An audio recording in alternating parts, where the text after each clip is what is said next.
A paz do Senhor Jesus, estamos iniciando mais um Instantes Finais, a sua aula de escatologia e de profecia bíblica no seu lar. Eu quero agradecer por sua audiência, a você que acompanha a nossa programação pela TV ou pela internet. Que Deus te abençoe, que as bênçãos de Deus continuem sendo derramadas sobre a sua vida, sobre a sua família. Seja muito bem-vindo aos Instantes Finais.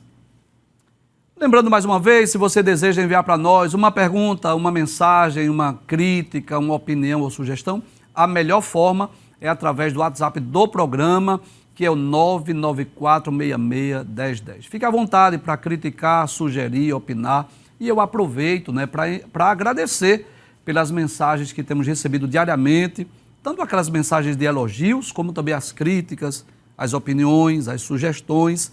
Saiba que a sua opinião é muito importante para nós. Se você é um aluno desta aula, deste curso de profecia bíblica, se você é um telespectador assíduo do nosso programa, você sabe que nós estamos estudando sobre o ministério profético do Novo Testamento. Nós já estudamos dezenas de profecias, algumas profecias que foram preditas por seres angelicais, outras profecias que foram proferidas pelo próprio Senhor Jesus. E estamos estudando recentemente as profecias das epístolas. Nós já estudamos dezenas de profecias, tomando por base os ensinos dos apóstolos.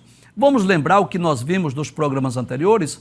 Nós estudamos uma profecia acerca da vinda do Senhor, baseada na segunda epístola do apóstolo Pedro. E no último programa nós estudamos sobre a diferença entre o anticristo e os anticristos, né? Deixamos bem claro aí acerca dessa diferença. Hoje vamos estudar sobre privilégios e deveres dos filhos de Deus. E aí tem a imagem, de um modelo de família estabelecido por Deus, né? E nós vamos estudar esse tema baseado na primeira epístola de João, capítulo 3, onde o apóstolo João vai falar dos privilégios de ser filho de Deus, mas também vai nos ensinar que esse privilégio resulta em deveres. Vamos ver o que diz a introdução da nossa aula? Então, na introdução da nossa aula dizemos assim, que um dos maiores privilégios da salvação é ser adotado na família de Deus, né? Então, primeiro eu gostaria de lembrar que os privilégios da salvação são muitos. Seria, inclusive, impossível nós enumerarmos ou dizer todos os privilégios. Mas deixa eu dizer apenas alguns, alguns dos muitos privilégios da salvação. Então, a salvação nos garante o perdão dos pecados, a justificação pela fé, a regeneração, a santificação, a certeza da vida eterna. Além disso, a presença do Espírito Santo dentro de nós, os nomes escritos no livro da vida, a certeza de uma eternidade feliz e segura com Deus no céu.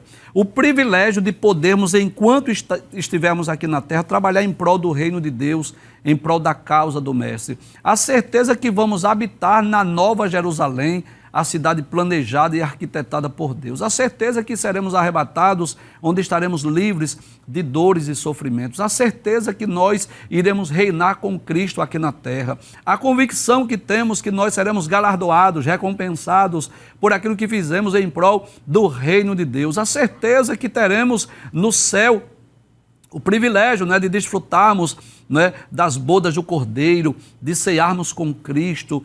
Enfim, são inúmeros, dezenas de privilégios, de benefícios que são oriundos da salvação, Então a salvação abrange aí uma série de privilégios, uma série de benefícios. Inclusive eu sempre digo aqui que a salvação é o maior galardão, o maior tesouro, a maior recompensa, a maior dádiva que alguém pode receber aqui na terra. E um desses privilégios é exatamente tornar-se filho de Deus.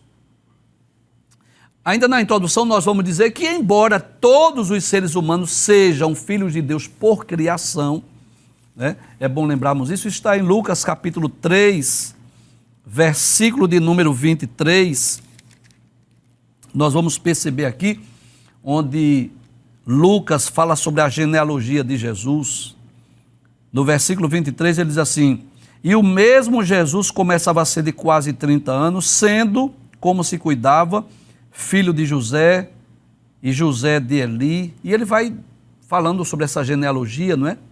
Dizendo de quem eles eram filhos. E no versículo de número 38, no fim dessa genealogia, ele vai dizer que Cainã é filho de Enos, Enos é filho de Sete, Sete é filho de Adão e Adão é filho de Deus. Então eu posso dizer que todos os seres humanos são filhos de Deus por criação, porque Deus nos criou, apesar de Deus ter dado ao homem o privilégio da reprodução, de gerar um ser à sua imagem e semelhança, não é? Mas é bom lembrarmos que Deus coloca o espírito do homem dentro dele, conforme diz Zacarias, capítulo 12, versículo 1. Então, posso dizer que, em certo aspecto, todos os seres humanos são filhos de Deus por criação, inclusive os anjos também são. Nós vamos dizer ainda na nossa introdução como são os anjos, né? Lá em Jó capítulo 38, versículo de número 7. Se você estiver com a sua Bíblia, leia Jó capítulo 38, versículo 7, e você vai perceber que os seres angelicais também são chamados de filhos de Deus. O texto diz assim, é Deus que está fazendo perguntas a Jó, não é? Aí Deus diz assim no versículo 6, sobre que estão fundadas as bases, ou quem assentou a sua pedra de esquina, quando as estrelas da alva juntas alegremente cantavam, e todos os filhos de Deus rejubilavam. Então, quem eram esses filhos de Deus que estavam rejubilando no ato da criação? Claro que eram os seres angelicais. Então, presta atenção no que estamos dizendo.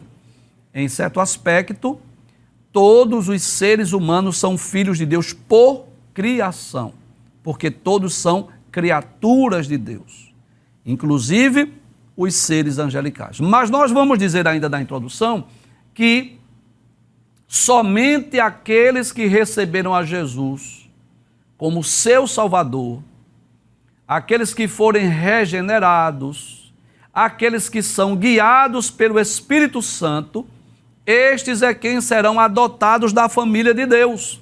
Veja o que diz, por exemplo, João capítulo 1, versículo de número 12, eu vou ler também o versículo 11 para nós entendermos melhor. João capítulo 1, versículo 11 diz, veio para o que era seu e os seus não receberam, ou seja, os judeus que não receberam a Cristo. Mas o versículo 12 diz, mas a todos quantos o receberam, deu-lhes o poder de serem feitos filhos de Deus aos que creem no seu nome. Ou seja, aqueles que creram em Cristo receberam o direito, o poder, a autoridade de serem chamados filhos de Deus. Vamos perceber ainda na epístola de Paulo aos Romanos, capítulo 8, versículos 14 a 16. Veja que coisa interessante. Nós estamos demonstrando que aqueles que são crentes, que receberam Jesus como seu Salvador, que experimentaram o novo nascimento, que são guiados pelo Espírito de Deus, estes aí são filhos de Deus por adoção. Romanos capítulo 8, versículos 14 a 16 diz assim, porque todos os que são guiados pelo Espírito de Deus, esses são filhos de Deus. Ou seja, uma das provas, uma das evidências que nós somos filhos de Deus é que somos guiados pelo Espírito Santo de Deus. Versículo 5 ele diz, porque não recebestes o espírito de escravidão, para outra vez estardes em temor, mas recebestes o espírito de adoção de filhos, pelo qual chamamos Abba Pai. Significa meu pai ou paizinho. E no versículo 16, Paulo diz, o mesmo Espírito testifica com o nosso espírito que somos filhos de Deus. Ou seja, o Espírito Santo coloca dentro de nós essa certeza, essa garantia, essa convicção que nós somos filhos de Deus. E poderíamos ler ainda em Efésios capítulo 2, versículos 17 a 19, onde Paulo deixa bem claro que Cristo uniu os dois povos em um só, judeus e gentios. Aí ele diz, e vindo ele evangelizou a paz? Ele quem? Cristo. A vós que estáveis longe. E quem era que estava longe? Os gentios. E aos que estavam perto. Quem era que estava perto? Os judeus. Porque por ele ambos temos acesso ao Pai. Ambos quem? Judeus e gentios. Em um mesmo Espírito. Assim que já não sois forasteiros, nem estrangeiros, mas concidadão dos santos e da família de Deus. O que é que Paulo está dizendo? Cristo veio ao mundo, evangelizou a paz aos que estavam longe, gentios, aos que estavam perto, judeus, e de ambos os povos fez um só. E agora nós já não somos mais estrangeiros nem forasteiros, mas somos concidadãos dos santos e da família de Deus. Então nós podemos dizer que ser filho de Deus é um privilégio dos salvos. Agora, ser filho de Deus não resulta apenas em privilégio, mas também em deveres. Nós vamos ver nesta epístola, nesta carta do apóstolo João, primeira epístola de João, capítulo 3, versículos 1 a 3, que fala dos privilégios e dos deveres dos filhos de Deus. Veja o que João vai dizer. Ele diz assim: vede quão grande amor nos tem concedido o Pai, que fôssemos chamados filhos de Deus. Olha que coisa interessante. Então João começa dizendo, o apóstolo João, falando deste amor de Deus, dessa grande caridade de Deus, que nos concedeu que fôssemos chamados filhos de Deus. Então, quando lemos a Bíblia, nós vamos perceber isso, que Deus nos criou e após a queda nós nos separamos destituídos de Deus, separados da sua glória. A humanidade estava distante do Criador. Paulo deixa isso bem claro na epístola aos Romanos. Paulo diz que como por um homem entrou o pecado no mundo e pelo pecado a morte, assim a morte passou a todos os homens. Paulo diz que todos pecaram e destituídos estão da glória de Deus. Mas veja que coisa maravilhosa. Através de Cristo, através da vinda de Jesus ao mundo, através da fé em Cristo, como diz João capítulo 1, versículo de número 12, a todos quanto receberam, deu-lhes o poder, o direito de serem feitos filhos de Deus aos que creem no seu nome. Você já deve ter ouvido contar aquela história, daquele barquinho, aquele cidadão que fez um barquinho para o filho, e o filho foi brincar com ele lá na praia, e de repente a onda levou, e ele perdeu aquele barquinho, e tempos depois ele achou aquele barquinho lá, sendo vendido lá, numa loja de produtos usados, e ele disse: olha, esse barquinho é meu, foi meu pai que fez para mim. Ele disse: olha, mas isso aqui eu comprei, isso aqui custou um preço, então se você quiser o seu barquinho de volta, você vai ter que me dar, o valor é X. E aquele garoto juntou, reuniu todas as suas moedas e foi lá e comprou o barquinho. E quando abraçou o barquinho, ele disse assim: olha, esse barquinho é meu 2 vezes. Primeiro porque foi meu pai que criou e me deu, e depois eu paguei um preço por ele. E assim é a humanidade, assim é a salvação oferecida por Cristo. Deus criou os homens, e quando Deus criou a humanidade, o desejo de Deus qual era? Que o homem desfrutasse dessa comunhão, que o homem desfrutasse desse privilégio de amar a Deus, temer a Deus, servir a Deus, adorar a Deus. Olha que coisa maravilhosa, o livro de Gênesis nos mostra isso, que na viração do dia Deus vinha conversar com um casal. Adão tinha o privilégio de ouvir a voz de Deus. A viração do dia, pela tardinha, era um momento privilegiado para Adão e Eva, porque eles podiam conversar com Deus, ouvir a voz do Criador. Mas que coisa interessante, o capítulo 3, que nós já falamos, é uma espécie de um divisor de águas. Capítulo 3, Adão come do fruto que Deus havia proibido, e a partir de então o pecado entra no mundo. Olha que coisa interessante, aquele momento tão prazeroso do diálogo, da comunhão com Deus, tornou-se agora um momento de medo, de vergonha. O homem agora escondeu-se, estava escondido da presença de Deus. Mas Deus não desiste do homem, Deus não abandona o homem, Deus vai ao encontro de Adão. E Deus pergunta assim: onde estás? Quem te mostrou que estavas nu? porventura comesse do fruto que eu te ordenei que não comesse?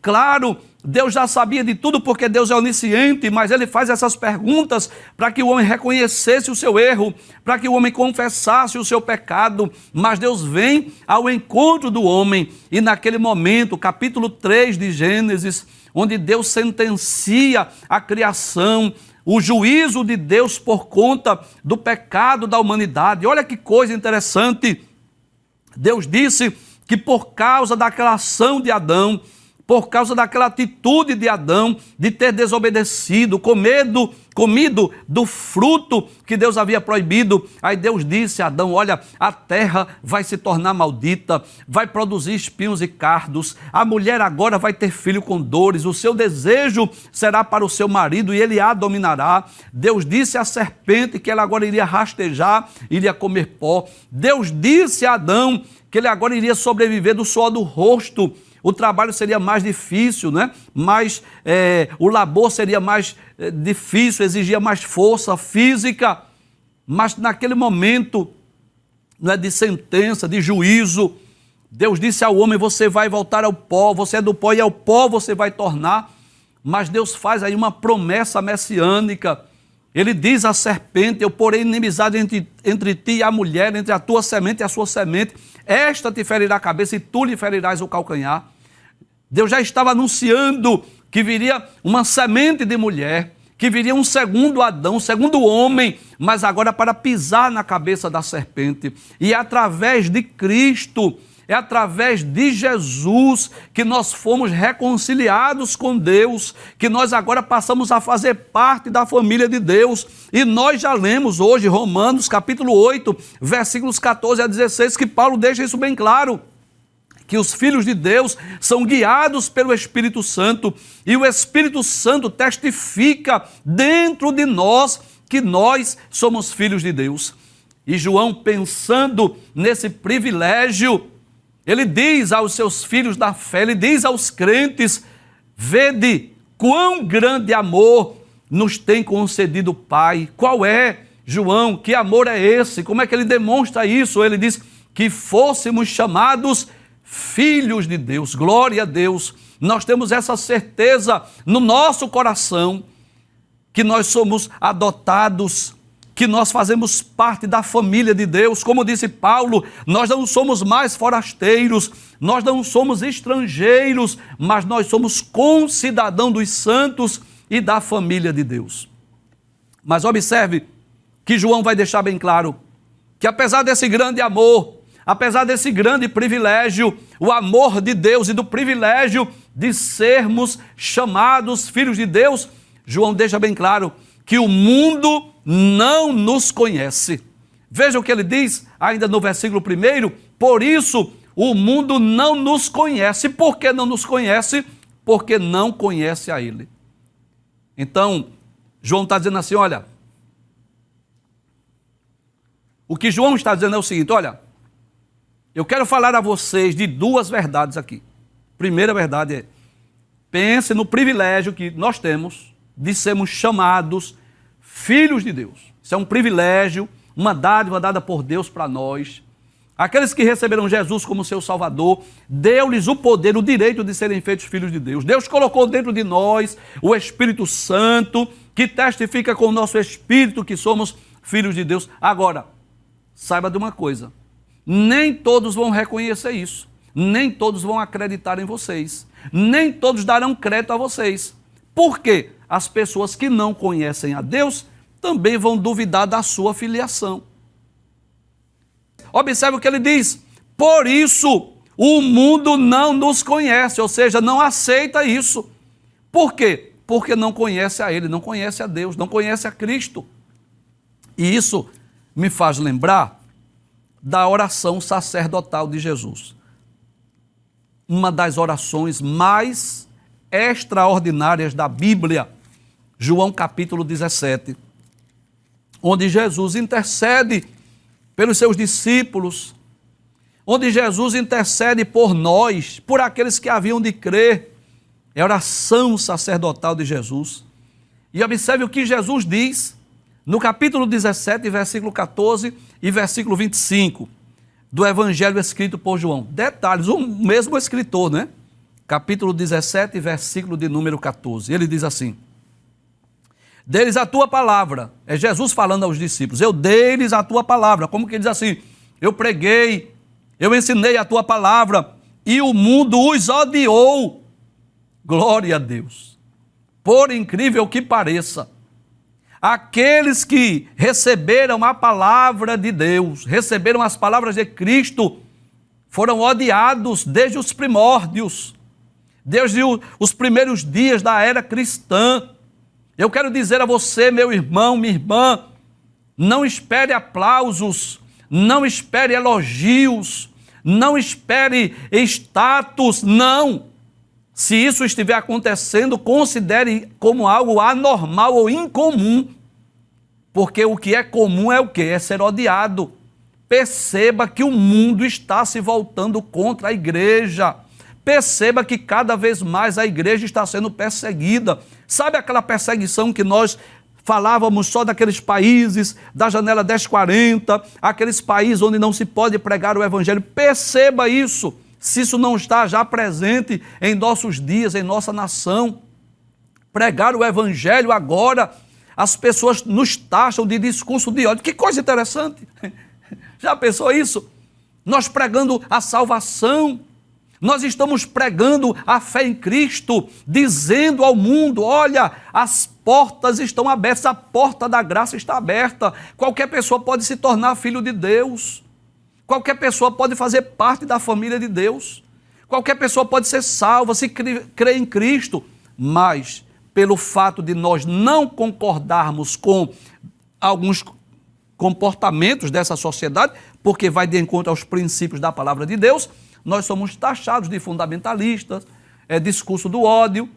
Aí você me pergunta: professor, o senhor está admirado? Não, não estou. De forma alguma, porque isso é normal. Isso é comum. Os servos de Deus, os discípulos de Cristo serem odiados. Vamos ver o que Jesus disse? Capítulo 17, versículo 14. Lê a sua Bíblia aí, por favor. Aí Jesus diz: deles a tua palavra e o mundo os odiou. Olha que coisa interessante. Aqueles que receberam a minha palavra foram odiados. Aí por que, Jesus? Me explica por que é que eles foram odiados. Aí Jesus diz: porque não são do mundo, assim como eu do mundo não sou. Nós não somos daqui. A nossa cidadania é celestial. Nós não pertencemos a essa sociedade, esse mundo. Nós somos do céu. No versículo de número 25, Jesus diz: Pai justo. É uma oração. É como se ele elevasse agora os olhos aos céus. Diz: Pai justo, o mundo não te conheceu. Essa é a verdade. As pessoas que se opõem à Bíblia, as pessoas que se opõem a Cristo, as pessoas que se opõem à mensagem do Evangelho, é porque não conheceram a Deus. É Jesus quem está dizendo, não é o professor Givanildo, não. Eu vou ler mais uma vez, palavras de Jesus. Pai justo, o mundo não te conheceu, mas eu te conheci. Olha, Jesus dizendo: eu te conheci. E estes conheceram que tu me enviaste a mim. Então é um privilégio do salvo saber que Jesus é o Filho de Deus, que foi enviado por Deus, que veio ao mundo morrer por nós. Nós conhecemos tanto o Pai quanto o Filho, mas o mundo não conhece nem a Deus e não conhece a Jesus. Por quê? Se conhecessem a Deus, se conhecessem a Jesus, andariam conforme o modelo, andariam conforme o padrão que foi estabelecido por Deus em sua palavra. Sim ou não? Claro que sim. Deus deixou a sua palavra, onde estão as promessas, estão as leis, estão os mandamentos, estão as ordenanças. Para quê? Para que nós sejamos guiados, dirigidos, orientados pelo Espírito Santo e pela sua palavra. Então, aqueles que conhecem a Deus devem andar como ele nos ensina em sua palavra. Aqueles que estão vivendo como se Deus não existisse, pregando e ensinando doutrinas que vão de encontro aos princípios estabelecidos na palavra de Deus, é porque não conheceram o Pai, nem conheceram a Cristo. Aí João diz: veja quão grande amor nos tem concedido o Pai. Veja que privilégio. Qual é? Qual é, João? Ele diz: que fôssemos chamados filhos de Deus. Agora ele alerta, ele adverte, dizendo assim, por isso o mundo não nos conhece, porque não conhece a ele. O mundo não nos conhece, não reconhece isso. Por quê? Porque não conhece a ele.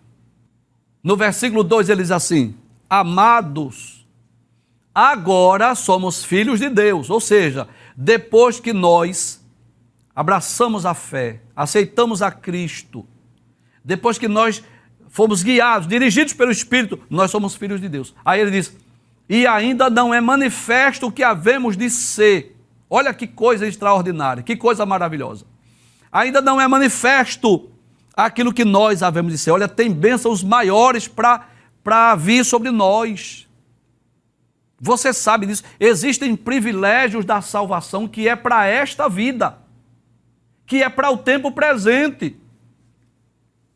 E eu vou citar algumas aqui. A justificação, a regeneração, a santificação já é para o tempo presente. Ter o nome escrito no livro da vida já é para o tempo presente. Ser templo e morada do Espírito Santo é para o tempo presente. Trabalhar na obra de Deus, ser colaborador de Deus, cooperador de Deus, é para o tempo presente. Então, são privilégios, bênçãos. Ser filho de Deus é um privilégio presente. Mas é claro que as maiores bênçãos são futuras, são celestiais, são escatológicas. Ainda é no futuro que nós vamos desfrutar. Então, por exemplo, professor, o senhor pode dizer quais são essas bênçãos que nós vamos desfrutar no futuro? Eu posso enumerar aqui algumas. Por exemplo, para quem morreu salvo, ressurreição. Para quem será arrebatado, corpo transformado, ter um corpo glorioso, semelhante ao corpo de Jesus. Morada no céu, fim do sofrimento, livre de toda tentação, de todo pecado, desfrutar do céu, da presença de Deus, da nova Jerusalém, são bênçãos futuras. Aí João diz assim, olha, vede quão grande caridade, amor nos tem concedido o Pai, que fôssemos feitos filhos de Deus, né? Mas ele deixa bem claro que ainda não é manifesto o que havemos de ser. Como que diz assim, olha, as bênçãos maiores ainda estão por vir, ainda é futuro, nós vamos desfrutar ainda no futuro. Veja o que ele diz, não é manifesto o que havemos de ser, mas sabemos que quando ele se manifestar, seremos semelhantes a ele. Olha que coisa maravilhosa. Significa dizer que nós teremos um corpo glorioso, nós teremos um corpo incorruptível, nós estaremos livres, por exemplo, dessa natureza caída e pecaminosa.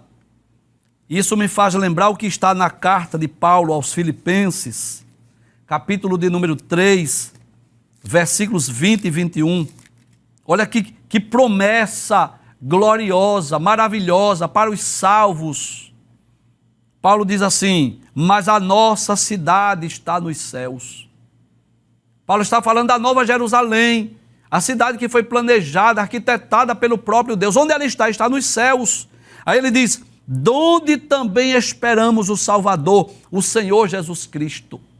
Como quem diz assim, tanto a nossa cidade está nos céus, como também o nosso Salvador. Nós estamos aguardando ele vir nos buscar.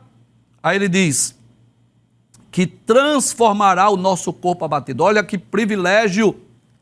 Quem sabe você está assistindo este programa, talvez você já esteja numa idade avançada, porque nós temos muitos telespectadores da terceira idade, e talvez você sinta, meu irmão, minha irmã, que você já não tem tanta força física, talvez você ande ou caminhe com dificuldade, talvez a sua visão já não seja mais a mesma, talvez a sua memória já não seja a mesma, talvez esteja debilitado por conta das doenças, por conta da idade, talvez você já não tenha o mesmo vigor, a mesma força física de outrora, talvez você esteja aí, quem sabe até dependente de um par de amuletas ou de uma cadeira de rodas, não sei, talvez usando óculos, talvez até perdeu a visão, não sei.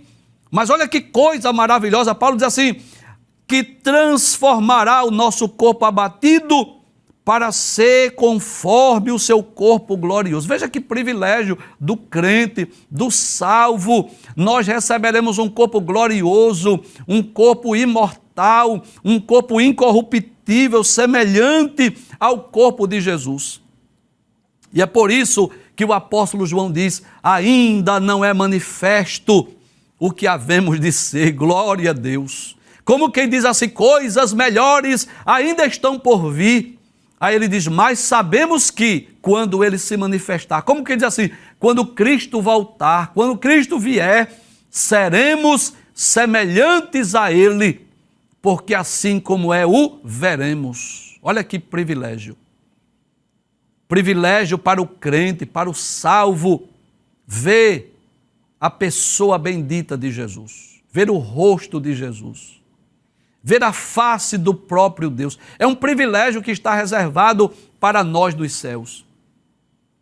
Eu costumo dizer, não é, que no céu nós veremos miríades de anjos.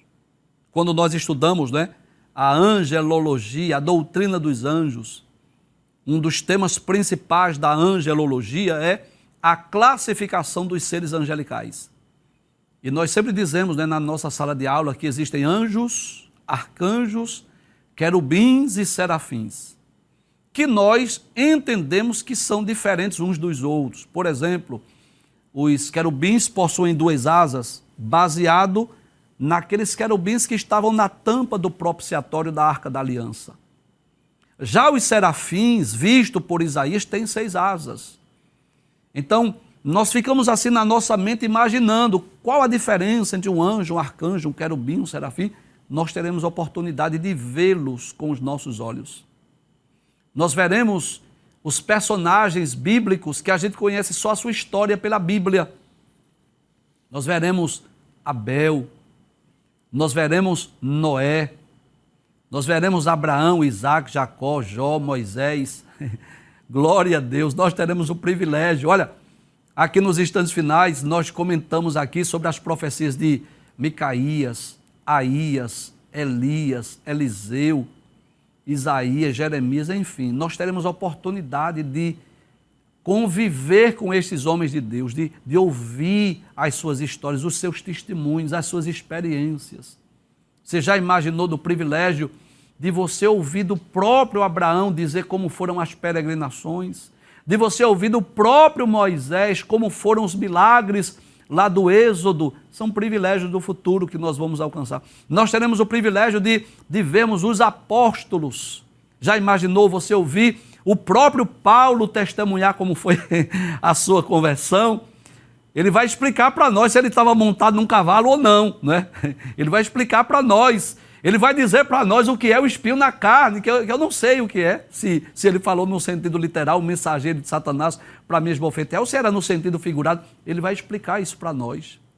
Mas a nossa maior alegria, sim, nós veremos também os nossos entes queridos, né? Aqueles que já partiram salvos, já dormiram, que já estão lá nos aguardando no paraíso. Mas a nossa maior alegria é ver o Deus Trino. Eu creio nisso. Baseado em Apocalipse capítulo 4, nós veremos o Deus Trino. Nós veremos o rosto de Cristo. Nós veremos as marcas dos cravos em suas mãos. Veja que João lembra essa promessa. Veja o que João diz. Mas ainda não é manifesto o que havemos de ser. Mas sabemos que, quando ele se manifestar, ou seja, quando Cristo vier, seremos semelhantes a ele, porque assim como é, o veremos. Vamos ver o que é que diz Mateus capítulo 5, versículo 8. Palavras de Jesus. Lá no Sermão da Montanha, Jesus diz assim: bem-aventurados os limpos de coração, porque eles verão a Deus. Apocalipse, capítulo de número 21. É um dos textos mais maravilhosos da Bíblia. Diz assim: e ouvi uma grande voz do céu que dizia: eis aqui o tabernáculo de Deus com os homens, pois com eles habitará. E eles serão o seu povo, e o mesmo Deus estará com eles e será o seu Deus. Então, um privilégio que nós teremos de ver o Deus Trino, Deus Pai, Deus Filho, Deus Espírito Santo. Assim como ele é, o veremos. Mas eu falei que ser crente, ser filho de Deus, não resulta apenas em privilégios, apenas em benefícios, mas resulta também em responsabilidades, né? Em deveres. Veja o que é que ele diz no versículo de número 3. Ele diz: qualquer que nele tem essa esperança, a esperança da salvação, a esperança da vida eterna, o que é que faz? Purifica-se a si mesmo, como também ele é puro, como também ele é puro. Então está aí a nossa missão, a nossa responsabilidade. Nós não podemos viver nem andar da mesma maneira que andávamos ou vivíamos antes do nosso encontro com Cristo. Porque o próprio apóstolo João, olha que coisa interessante, na primeira epístola, capítulo 2, versículo de número 6, veja o que é que o próprio João vai dizer. Primeira epístola, capítulo de número 2, versículo de número 6, ele diz assim: aquele que diz que está nele, ou seja, está em Cristo, também deve andar como ele andou, viver como Cristo viveu. É claro, não é que nós precisamos entender que Jesus não tinha natureza caída, não tinha a natureza pecaminosa, não é? Mas isso fala de um esforço diário, constante, que devemos ter, de agradar a Cristo, de andar como ele andou, porque isso é uma condição à salvação. Veja o que é que diz Hebreus, capítulo 12, versículo 14. Nós estamos vivendo dias em que as pessoas estão apresentando um Jesus apenas cardiologista, um Jesus que quer apenas o coração. Você já deve ter ouvido falar disso, né? Ah, Jesus quer só o coração, ele me entende, eu sou assim mesmo, é o meu jeito, é a minha maneira de ser. Mas Jesus, ele não é cardiologista, ele é clínico geral, né? Ele não quer só o nosso coração, ele quer corpo, alma e espírito. Primeiro aos Tessalonicenses, capítulo 5, versículo 23, Paulo diz isso: e todo o vosso espírito e alma e corpo sejam plenamente conservados, irrepreensíveis para a vinda do Senhor. Então há uma condição à salvação, é viver uma vida de pureza, de santidade, porque sem ela ninguém será salvo. Hebreus capítulo 12, versículo 14 diz assim: segui a paz com todos e a santificação, sem a qual ninguém verá o Senhor. E é por isso que nós precisamos viver em novidade de vida, como diz 2 aos Coríntios, capítulo 5, versículo 17, assim que se alguém está em Cristo, como que diz assim, se teve um encontro com Cristo, nova criatura é, as coisas velhas se passaram e eis que tudo se fez novo. Precisamos obedecer à palavra de Deus, andar de acordo com os princípios estabelecidos na palavra de Deus. Os homens hoje, a humanidade está à procura de uma religião que não tenha proibições, está apresentando um Deus tão amoroso, segundo alguns pregam e ensinam isso, né? Que Deus não está se importando com o comportamento das pessoas, não. Essa não é a mensagem da Bíblia, essa não é a mensagem do Evangelho. Jesus disse: vinde a mim todos os que estão cansados e oprimidos. Então, Jesus recebe a qualquer pessoa que o reconhece como seu Salvador, não importa o passado, não importa o que fez, não importa onde andou, agora com uma condição: após o encontro com Cristo, que a vida nunca mais seja a mesma. Como ele disse àquela mulher adúltera que foi levada até a presença de Jesus, as autoridades religiosas de Israel acusaram aquela mulher e disseram: essa mulher foi flagrada em pleno ato de adultério, e tu que dizes? Estas foram as palavras de Jesus para aquela multidão: quem não tiver pecado, que atire a primeira pedra. Foram se retirando um a um, ficou só Jesus e a mulher, e Jesus perguntou assim à mulher: onde estão os teus acusadores? Ninguém te condenou? Ela disse: ninguém, Senhor. Ele disse: eu também não te condeno. Vai em paz e não peques mais. Ou seja, a partir de então, a vida daquela mulher teria que experimentar uma mudança, uma transformação. Então, é isso que a palavra de Deus nos diz. O último versículo: qualquer que nele tem essa esperança. Qual esperança, João? Que ele vem nos buscar, que ele nos levará para junto de si. O que é que devemos fazer? Purifica-se a si mesmo, como também ele é puro. E claro, o Espírito Santo de Deus está dentro de nós para nos ajudar a vivermos, a andarmos em novidade de vida até aquele grande dia que nós seremos levados por Cristo para o reino da imortalidade.